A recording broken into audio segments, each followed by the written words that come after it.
Dakota est une localité située dans la préfecture de Boké laissée à l'abandon par les autorités guinéennes.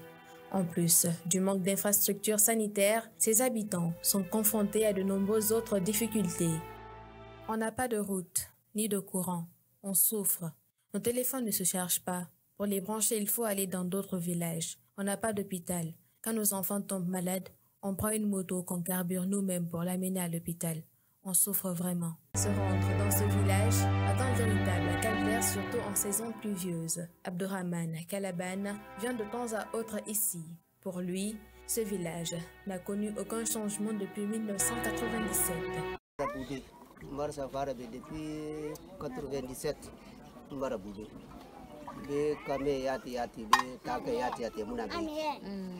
Depuis 1997, je viens dans ce village. Mais les choses vont mal. Et le village n'avance pas, il n'y a pas de route, rien.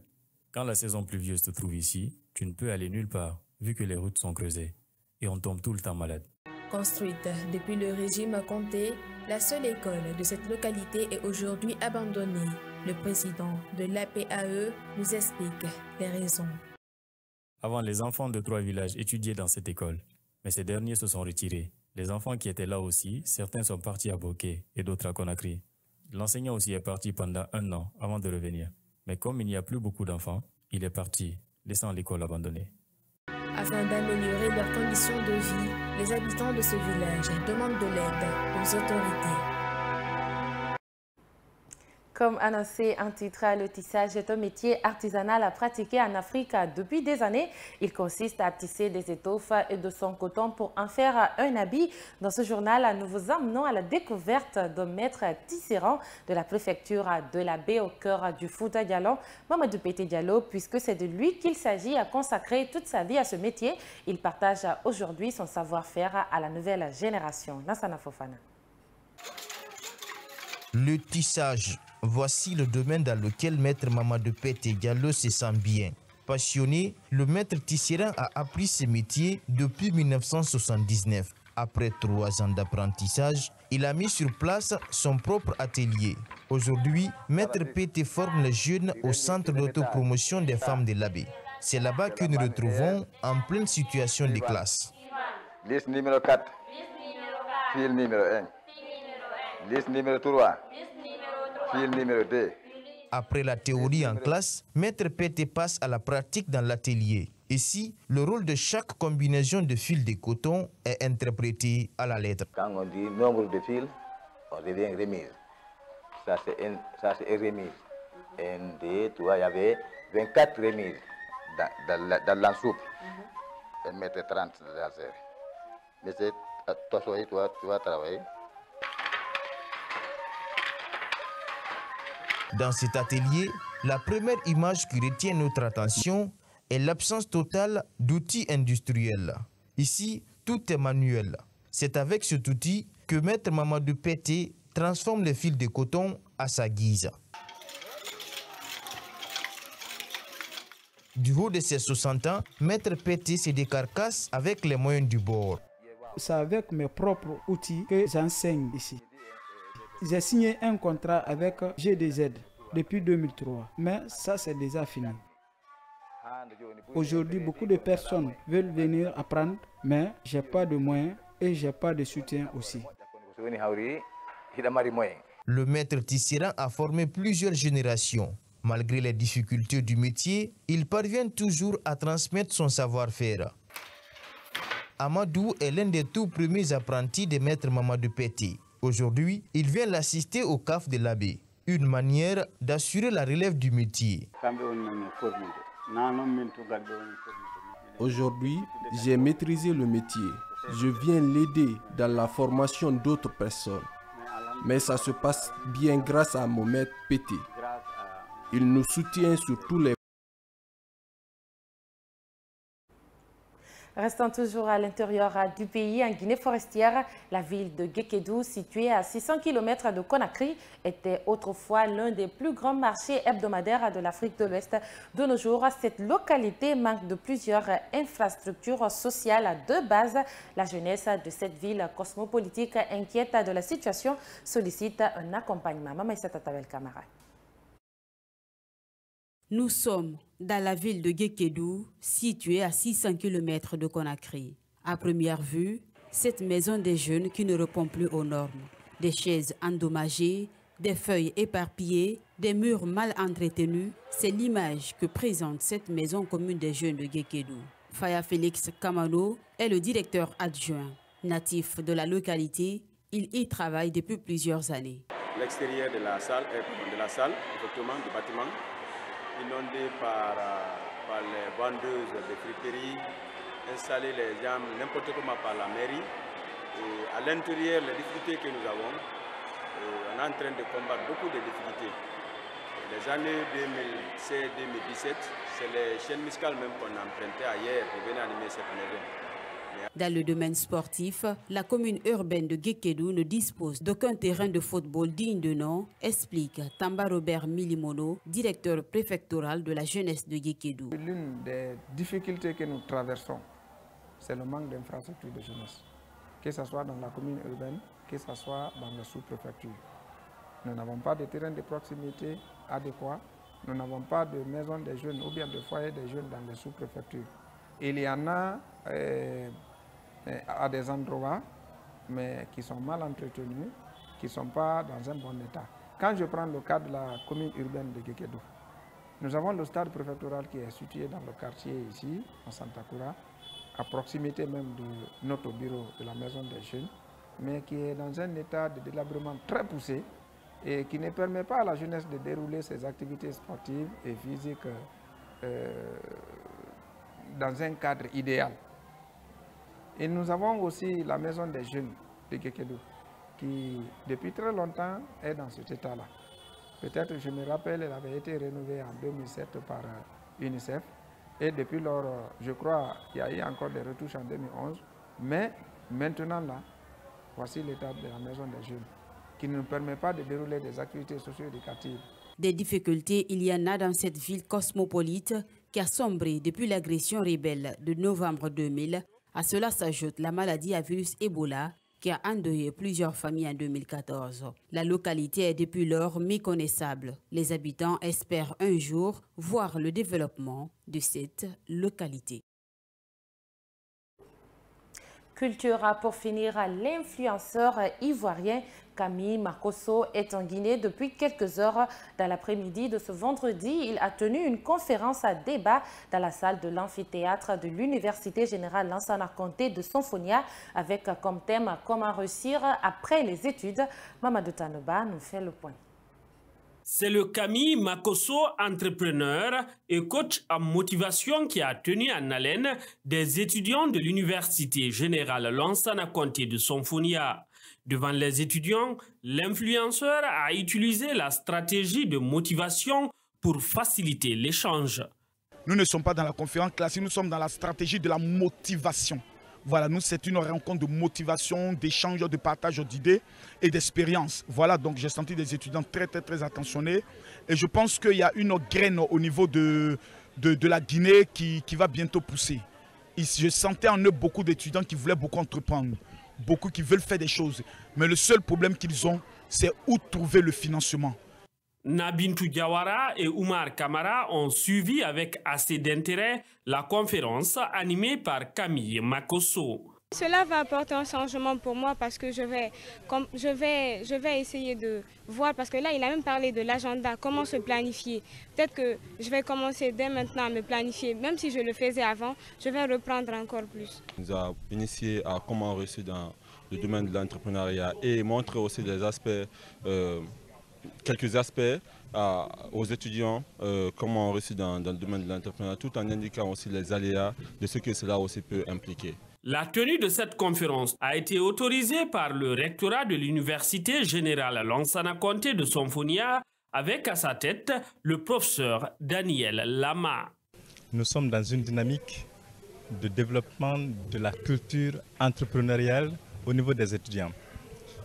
Aujourd'hui, toute la dynamique aujourd'hui dans les institutions d'enseignement supérieur, c'est qu'il faut travailler pour lier la formation à l'esprit d'entreprise. L'annonce de cette conférence a suscité assez de commentaires sur les réseaux sociaux. Voilà, c'est la fin de cette édition d'information. Merci de votre attention et bonsoir chez vous.